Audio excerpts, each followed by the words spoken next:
Ang kultura ng Vietnam. Ang kultura ng Vietnam ay isang mayamang templa ng mga tradisyon, kaugalian at paniniwala na nag-involve sa loob ng maraming siglo. Kilala ang mga Vietnamese sa kanilang pagiging masipag, mapagmahal at mayaman sa pagpapahalaga sa pamilya. Isa sa mga pinakamahalagang aspekto ng kulturang Vietnamese ay ang kanilang paggalang sa mga nakakatanda.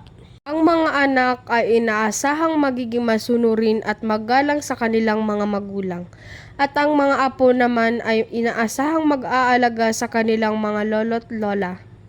Ang pamilya ay ang sentro ng buhay sa Vietnam, at ang mga tao ay nagsisikap na panatilihin ang mga malapit na ugnayan sa kanilang mga kamag-anak. Ang pagkain ay isa ring mahalagang bahagi ng kulturang Vietnamese. Ang mga tao sa Vietnam ay kilala sa kanilang pagiging mahusay sa pagluluto, at ang kanilang mga pagkain ay kilala sa sarap at pagiging masustansya.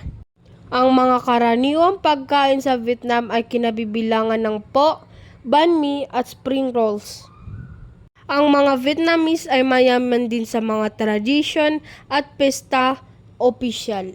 Ang Tet, ang bagong taon ng Vietnam, ay isa sa mga pinakamahalagang pista opisyal sa bansa.